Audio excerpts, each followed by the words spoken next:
Hi, welcome to Book Club. And first up tonight, well, it's a no-brainer, isn't it? It's the novel everyone's been talking about, which put publishing on front pages around the world, where we have always thought it belonged, but it took Harper Lee's Go Set a Watchman to do the trick. Not a prequel nor a sequel, but set in a kind of parallel world to her legendary To Kill a Mockingbird. While our classic tonight is by Patricia Highsmith. This Sweet Sickness, it's called, a tale of delusion, dual identity, obsessive love, and of course, murder.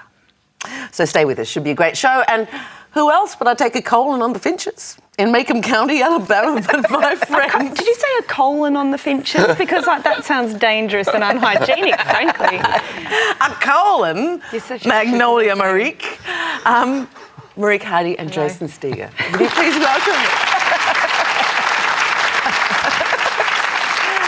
Our first guest clubber isn't just one of Australia's most popular children's authors, but also most mobbed, which I know for a fact, because when I saw him last, he was literally trailing a crocodile of kids, all waving copies of the 52-storey Treehouse, which took out top prize at this year's Book Industry Awards, and it is climbing higher. The 65-storey Treehouse comes out next week.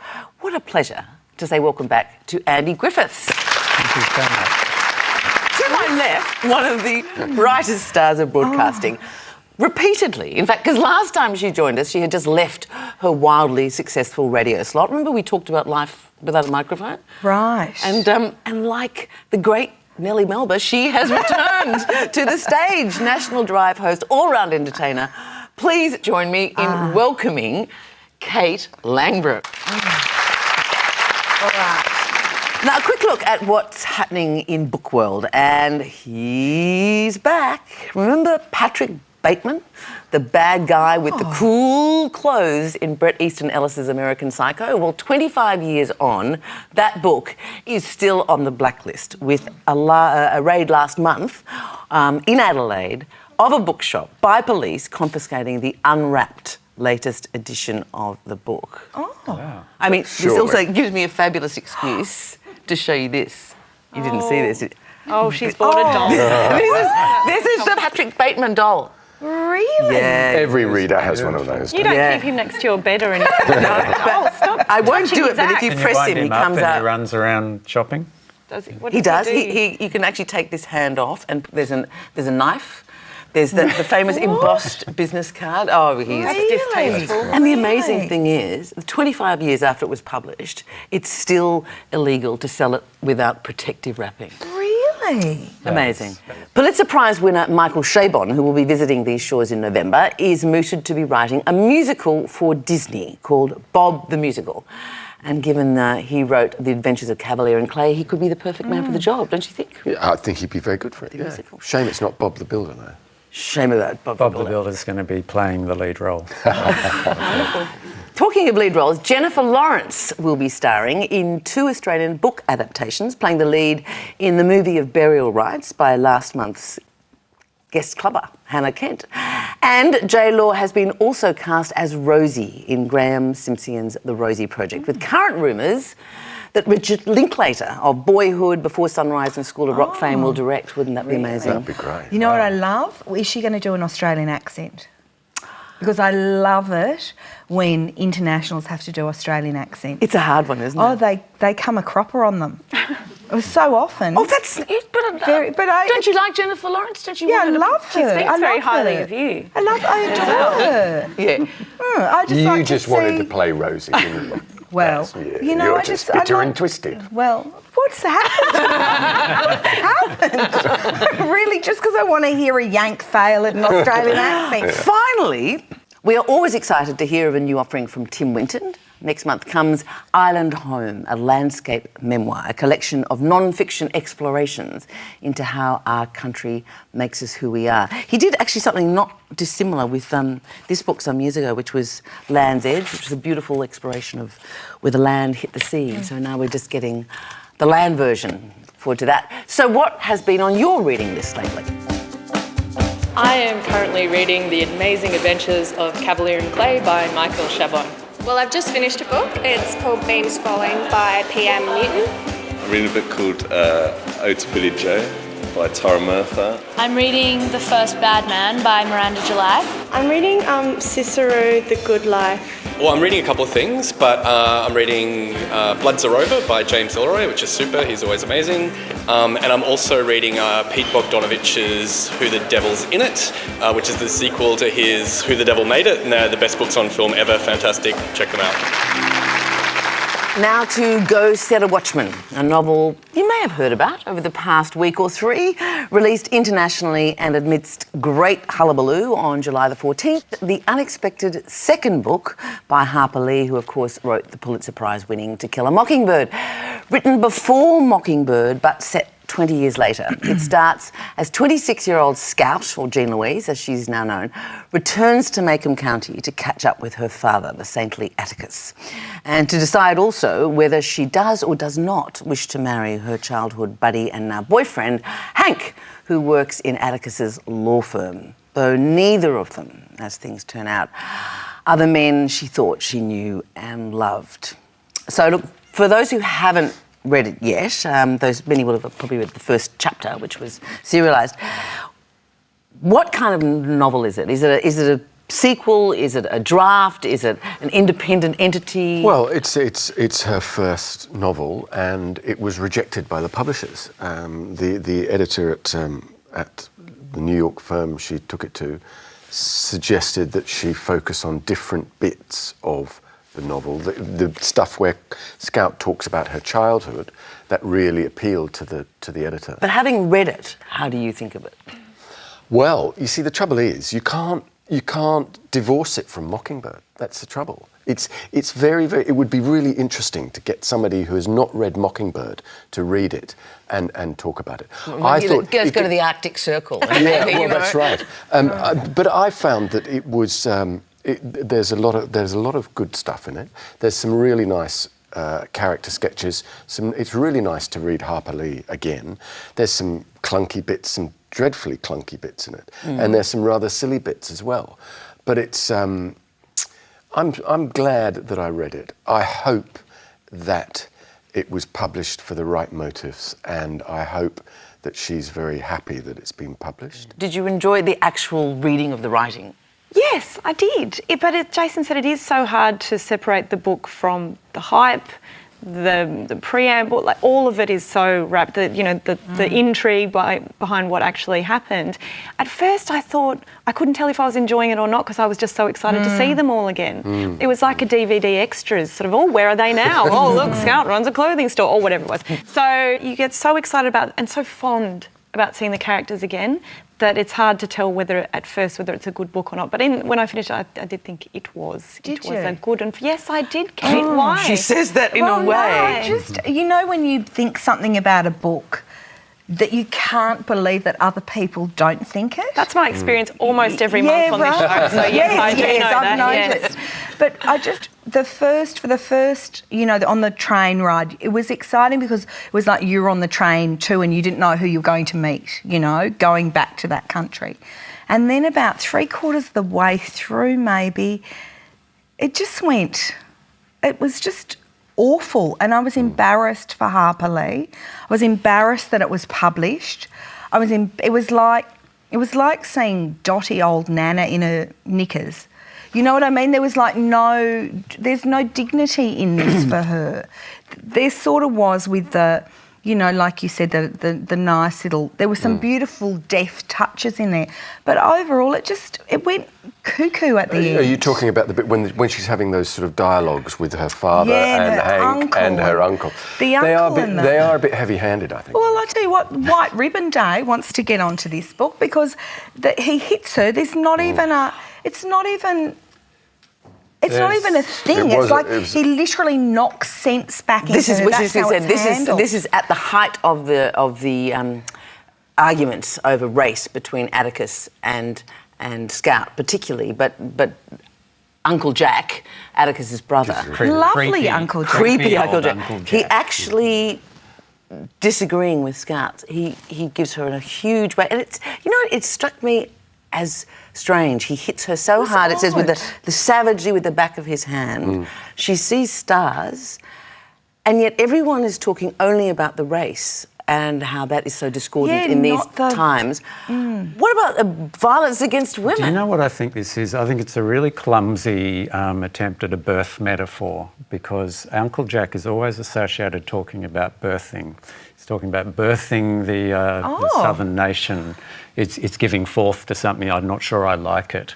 And then right after he's whacked her, he says, he said, how do you feel? She says, oh, I can bear it all now. He says, that's because you've become your own person. And I think this is a whack. It's like a whack on whack on the baby's bottom. the baby's bottom. But it's really clumsy. Andy, that is so deep. That's a deep reading. That's really deep. Well, I didn't waste all my time at Monash University literature degree for nothing.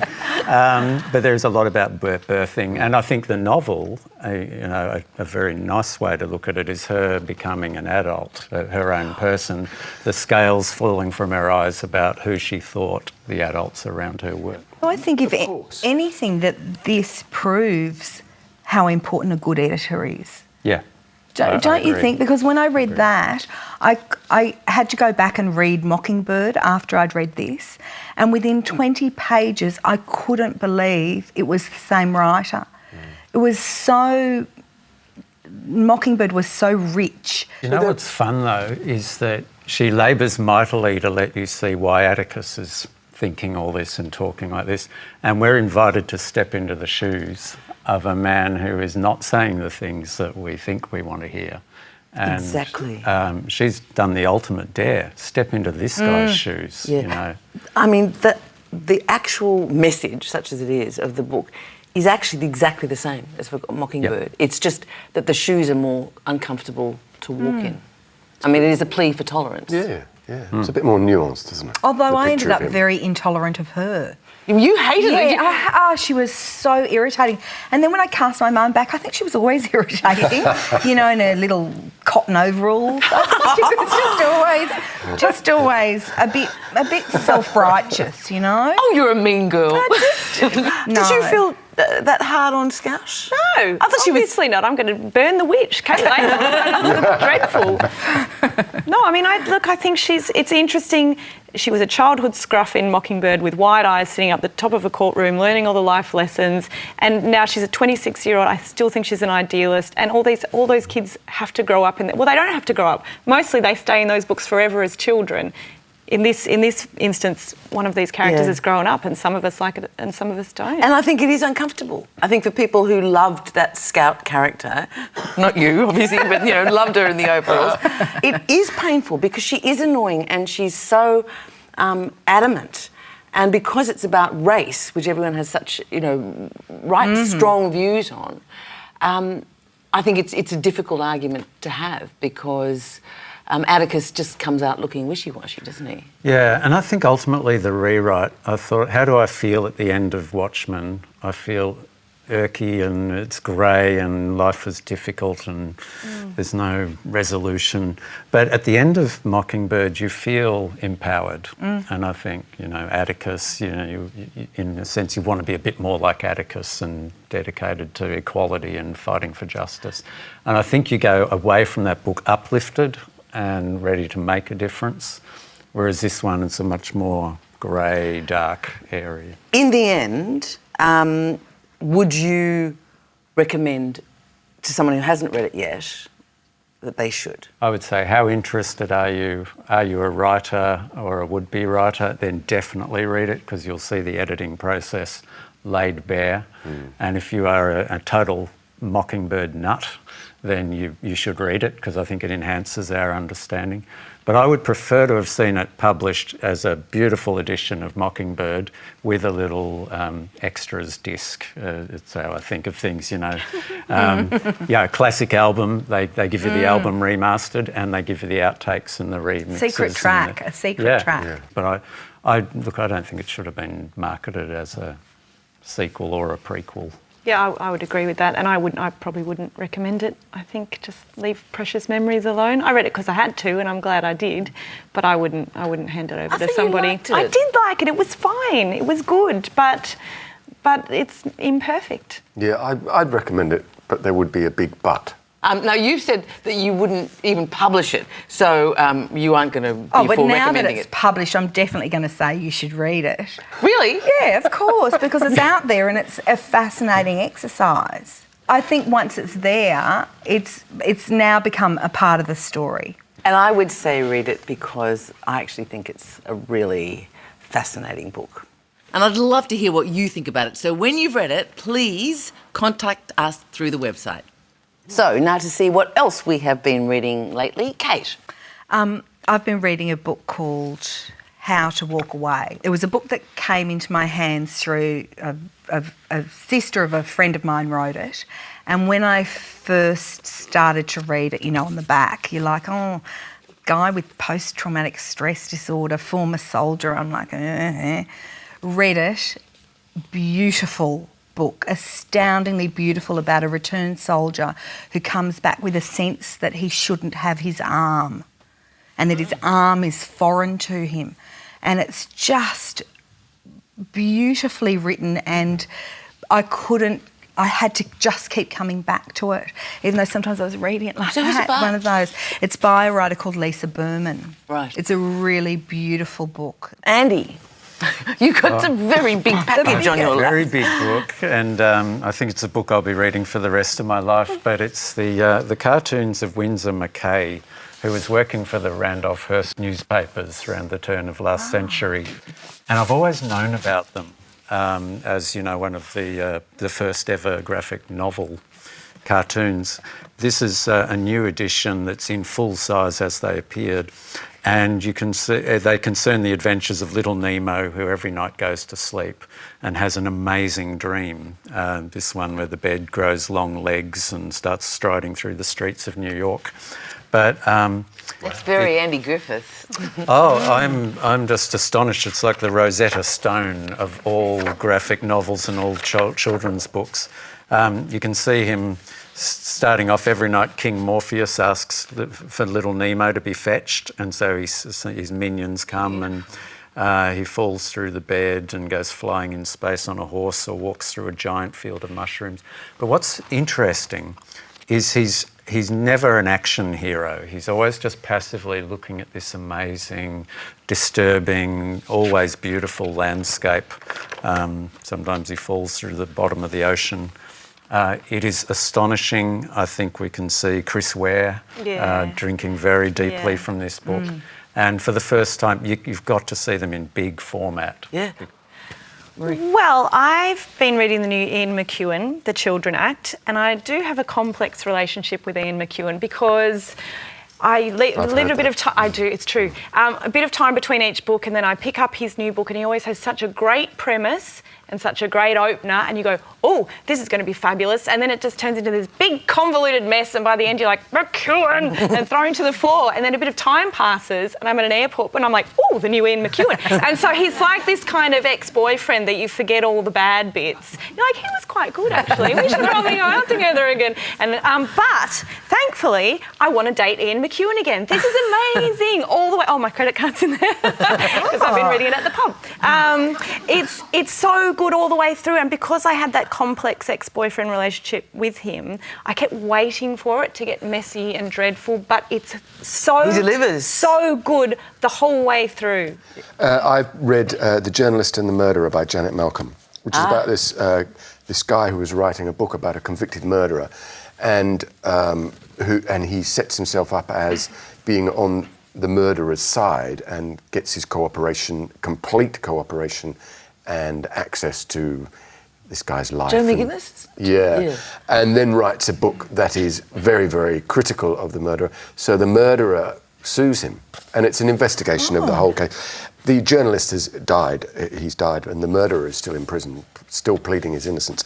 And Janet Malcolm does this sort of scrupulous investigation of the case. She's a little bit po-faced, Janet Malcolm, I think. Yes, but she's like a swordsman. I mean, she just slices, opens up the viscera, lets it fall out. Yeah, that's true, but I still like think it's a bit... I think she's a bit po-faced in this, but... Yeah. Who have you been reading, Jennifer? I have been reading Prayers for the Stolen by Jennifer Clement. She's written this book about what it's like inside the narco world of the Mexican drug gangs for women. For, in fact, the Mexican women. So it's set in a very small town which is on the arteries for the narco traffickers. And basically, it opens with a mother putting charcoal over the face and teeth of her 5-year-old daughter, because that's what they have to do to make their daughters ugly, to pretend they're boys. And the fields are full of hollows where they've built, they've dug tunnels for they call the girls if they see a black SUV coming down, they know the narcos are coming to kidnap the beautiful girls, and they go and hide them. It's an extraordinary tale about 4 girls growing up in one of these outback towns and their friendship and their life. Now, tonight's classic is by Patricia Highsmith, not one of her famous Ripleys, but a 1961 thriller called This Sweet Sickness. It features scientist David Kelsey, a shy but seemingly regular fellow who rents a room in a New York state boarding house during the week and leaves for the city each weekend to visit his sick mother. Except he doesn't. There is no mother.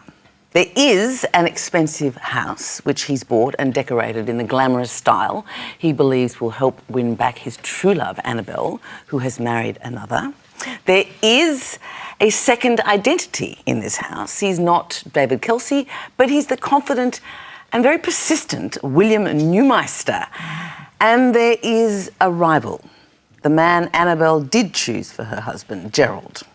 It's all rather creepy, and it gets creepier by the page, and it's your choice, Marie. Yes, I'm the big creep. Yeah. We have turned into literary sisters. Don't tell me you liked it. I liked it. Oh, I my taste must have gone. What's happened to me? Tell us about it. Well, it's just such a damn good read.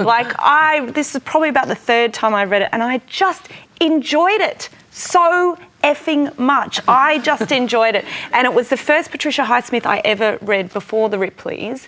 I think I read this, and one of the Ripleys then picked up her incredible biography, Beautiful Shadow. She writes such great sociopaths because she was a sociopath. She hated everybody. Really? And you have to really hate people to write the characters in this book, and she hates people.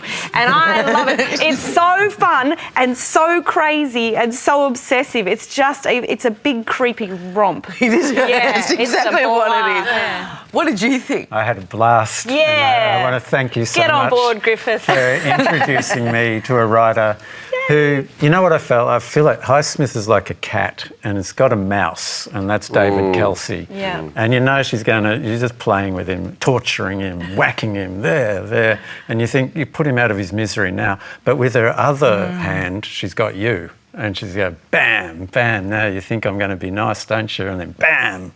And I was just like a puppet in her hands. I love that feeling. It's great. Yeah. What did you reckon? Well, I've never read her before. Never read Ripley. Only seen the movie. Commercial radio. But I loved it. Really loved it. I loved how creepy he was. I loved Neumeister. I loved Neumeister. Why didn't Annabelle go with Neumeister and go to that house? I love that it was so contemporary that it stood up perfectly, even though it was written in 1961 or whatever, that translated perfectly to now, that he stops on the way to buy expensive wine and a couple of steaks, and he was just so... And he was so not David Kelsey. So not, but I actually genuinely loved him. I was rooting for him. I was, yes. That's how good she is. You were backing the sociopath. I really like the sociopath. That's what she does, doesn't she? But did you like this one? Because if you did, I've got a perfect 4, so I'm just waiting for you to say whether you did. I'll get round to saying whether I liked it or not in a minute. Now who's the catch? No, but it is. I think it's brilliant the way she sort of writes it so that you are there in him, and you want him to. You want him to. It is. It's a great book. It is a great book. By the 4 for 4. By the standards, It never happens. By the standards of modern thrillers, because I love thrillers. For me, it was a little bit slow to start with, but that was because it's written inside his head. So he seems quite normal for a long time. You know there's something not right, but it builds how truly the pace of it is brilliant, because she can't start with the pace that she moves into, because it grows increasingly claustrophobic Yes. as his mind and the lies, the traps that he's set for himself and others start closing in and people start asking questions. It gets so stuffy inside that book that you're tugging at your collar, needing air. And you he's know, going it's more really... and more berserk, and the whole thing is going more and more berserk. Do you think he started out berserk, or he was all, I mean, as in he was all along berserk, or he was just, deluded. The certainly. obsession drives him crazy. Yeah. But also, she writes him so convincingly. I hated Gerald, that husband. I hated his You've fat really drunk the lippy Kool-Aid, thing. haven't you? He was worthless, a worthless fool, I think. Annabelle would have been better off with new Meister.